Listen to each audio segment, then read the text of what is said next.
Hello students, हम लोग solid state का वर्गीकरण हम लोग किए थे।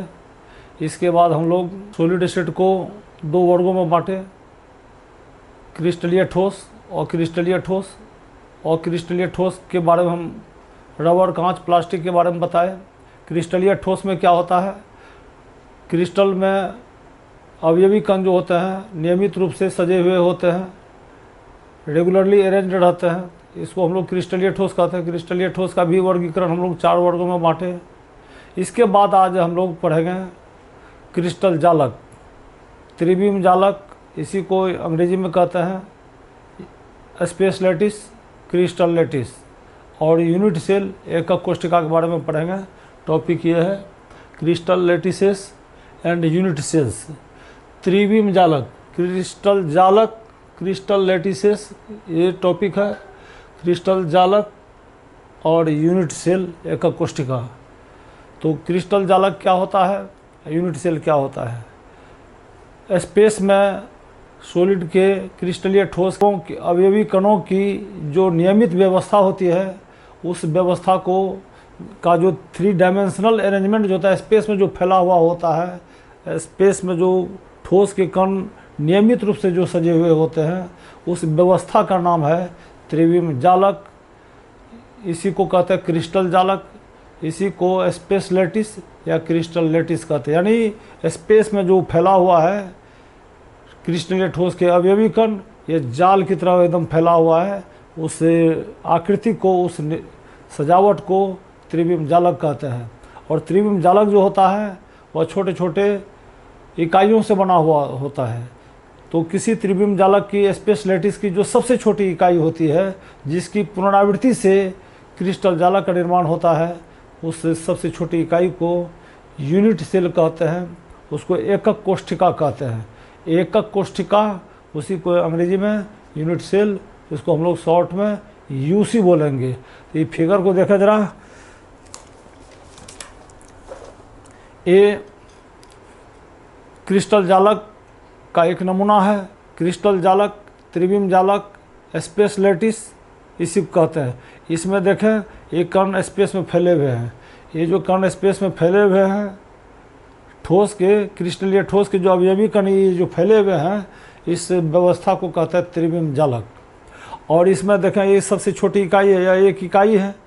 इसकी इकाई, एक इकाई, तो यह दूसरा है, तीसरा, इस तरह से इसमें 8 यूनिट सेल है। ये सबसे छोटी इकाई, इसको ऐसे समझें। यह स्पेस लैटिस, इसको मान लें। स्पेस लैटिस में क्या है, छोटा छोटा ये जो है, ये वर्गाकार, ये छोटा छोटा जो पार्ट देखते हैं, यह यूनिट सेल है। Unit cell, unit cell, unit cell, unit cell, इस तरह से जो स्पेस में फैला हुआ है, इसको त्रिविम जालक। इस फिगर को देखें, स्पेस में एक कण फैले हुए हैं, क्रिस्टलीय ठोस के अवयवी कण स्पेस में फैले हुए हैं। ये जो कण है, ये सजावट है, देखें, ये इस डायरेक्शन में फैला हुआ है, इस डायरेक्शन में फैला हुआ है, फिर ऊपर नीचे, नीचे से ऊपर, इधर भी फैला हुआ है। इस अरेंजमेंट का नाम है, ये जो अवयवी कण देख रहे हैं, इस कणों का जो व्यवस्था है स्पेस में, तो उसको त्रिविम कहते हैं। इसमें जो फैला हुआ है, ये जो व्यवस्था है कणों का, इसी व्यवस्था का नाम है त्रिविम जालक। इसी को स्पेस लैटिस कहते हैं, क्रिस्टल लैटिस कहते हैं। और इसमें देखें, ये सबसे कलर क्या हुआ, जो ये पार्ट है, इतना दूर का पार्ट, ये जो है कलर क्या हुआ है, ये इसको कहते हैं यूनिट सेल। ऐसा ऐसा यूनिट सेल का रिपीटेशन होता है, पुनरावृत्ति होती है। इसी की पुनरावृत्ति से यह क्रिस्टल जालक का निर्माण हुआ है। अब ये जो इतना ठो पार्ट, यह यूनिट सेल है। अब हम लोग देखते हैं, यह एक यूनिट सेल का एक नमूना है। यह यूनिट सेल, हम इसमें से एक पार्ट को निकाल लिए, इसमें से निकाल लिए, यह यूनिट सेल है। यूनिट सेल में क्या होता है, यह कॉर्नर है यूनिट सेल का। ये पार्ट देखें, ये पार्ट जो है यूनिट सेल का, पार्ट में क्या क्या होता है यूनिट सेल में। यूनिट सेल में 8, मैंने ये जो है घनीय यूनिट सेल है, क्यूबिक यूनिट सेल है। यह कॉर्नर है यूनिट सेल का, एक कॉर्नर हो गया, एक कॉर्नर, एक कॉर्नर है। इसमें ये सब जो कोना है, इसको कॉर्नर बोलते हैं। यह यूनिट सेल का एक किनारा है, इसको कोर बोलते हैं, एज बोलते हैं, EDGE, एज, एज माने किनारा होता है, इसको कोर भी बोलते हैं, CORE, एज, कोर, किनारा, जो भी बोलें उसी नाम से इसको जानते हैं। एक कॉर्नर, एक किनारा, इसके बाद जो है इसको फेस बोलते हैं। यह जो यूनिट सेल का यह फेस है, फेस। तो ये जो क्यूबिक यूनिट सेल है इसमें कितने फेस है? 6 फेस है। 4 जो है इसमें दीवार की तरफ है, एक फेस, दूसरा अपोजिट, तीसरा फेस, चौथा, एक ऊपर एक नीचे, इसमें 6 फेस है, 8 कॉर्नर है। और इसके बाद किनारा कितना है इसमें? इसमें किनारा की संख्या इसमें 12 है। तो 4 ऊपर, 4 नीचे और 4 वर्टिकल है, ये जो है उदग्र वर्टिकल। तो इसमें 12 किनारा है। फेस पर डायगोनल, अभी जो है ये जो देख रहे हैं यह फेस डायगोनल है। यह जो है फेस पर ई कोना सी कोना मिलेंगे तो फेस डायगोनल। एक फेस पर 2 डायगोनल होगा, विकर्ण, इसको डायगोनल को हिंदी में विकर्ण कहते हैं। फेस डायगोनल है, ये एक फेस पर 2 डायगोनल होता है, एक डायगोनल यह है, दूसरा डायगोनल ये होगा। तो 6 फेस है, 12 डायगोनल होगा। तो बॉडी डायगोनल, अब देखें इसमें बॉडी डायगोनल क्या होता है। यूनिट सेल में बॉडी डायगोनल, एक कॉर्नर से एक कॉर्नर मिलाते हैं, ये बॉडी डायगोनल हो गया। अब बतावें इस घड़िया यूनिट सेल है और इसमें कितने बॉडी डायगोनल होगा? इसमें बॉडी डायगोनल 4 होंगे, इस कोने से इस कोने, फिर इस कोने से इस कोने, फिर इस तरह से इस तरह, ये होगा 4 वर्टिकल कॉर्नर से। ये जो कॉर्नर है इस कॉर्नर से हम डायगोनल बनाएंगे, यह कॉर्नर या अपोजिट एक डायगोनल, इस तरह से चारों किनारा से हम लोग 4 डायगोनल इसमें होगा। बॉडी डायगोनल 4 होगा, यानी यूनिट सेल में जो घनिया यूनिट सेल है इसमें 4 बॉडी डायगोनल, फेस डायगोनल, ये जो फेस डायगोनल है ऐसा कितना बनेगा इसमें? ऐसा इसमें 12 बनेंगे, 12। तो एक फेस पर यहाँ पर 2 फेस डायगोनल, तो 6 फेस है, तो 14 12 फेस डायगोनल होंगे। कॉर्नर हो गए, ये कॉर्नर बिंदु है, कॉर्नर।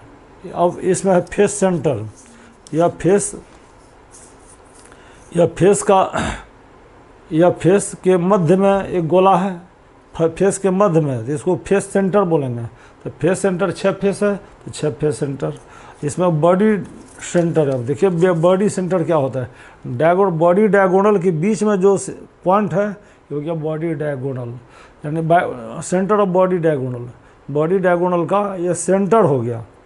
तो अब इसमें जो है, अब हम लोग देखते हैं यूनिट सेल जो होता है ये क्रिस्टल, इस यूनिट सेल का यदि पुनरावृत्ति किया जाएगा तो यही क्रिस्टल जालक बनेगा। पूरा हो गया क्रिस्टल जालक। इसमें एक पार्ट जो इतना दूर का पार्ट वो हो गया यूनिट सेल। अब यूनिट सेल किसे कहते हैं? यह रिपीटिंग यूनिट है, इसी के रिपीट करने से ये बना है, यानी repeating unit of crystal lattice is called unit cell. तो ये जो सबसे छोटी इकाई है यूनिट सेल, क्रिस्टल जालक की सबसे छोटी इकाई है। अब किसी यूनिट सेल का हम लोग अभी पार्ट पढ़ें, कौन कौन पार्ट होता है। कॉर्नर हुआ, किनारा हुआ, एज, EDG एज, कोर, किनारा, इसको हम लोग बोलते हैं। अब इसमें हम लोग क्या करते हैं, किसी यूनिट सेल का नेचर कैसा है, ये इसका नेचर निर्धारित करने के लिए हमको कुछ मेजरमेंट की ज़रूरत होती है, माप की ज़रूरत होती है। उस मेजरमेंट्स को कहते हैं पैरामीटर्स। पैरामीटर्स यानी प्राचल, हिंदी में प्राचल कहते हैं। किसी यूनिट सेल का जो आकृति हम निर्धारित करेंगे इसके लिए कुछ माप होनी चाहिए। जैसे हम लोग त्रिभुज बनाते हैं, त्रिभुज बनाने के लिए क्या होता है, एंगल दिया रहता है, उसका साइड दिया हुआ रहता है, तो हम लोग ट्रेंगल बना लेते हैं। 6 पार्ट होता है त्रिभुज में, तो लेकिन 3 ठो वैल्यू उसका अगर मालूम रहता है तो हम लोग त्रिभुज बना देते हैं।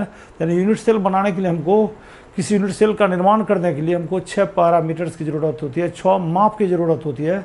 उसी माप को कहते हैं पैरामीटर्स ऑफ यूनिट सेल। तो यूनिट सेल का पैरामीटर्स मालूम रहेगा तो हम यूनिट सेल का निर्धारण कर लेंगे। वो पैरामीटर्स क्या है, टॉपिक ये है। अब टॉपिक हम आगे चल रहे हैं, टॉपिक में हम लोग पढ़ रहे हैं पैरामीटर्स ऑफ यूनिट सेल।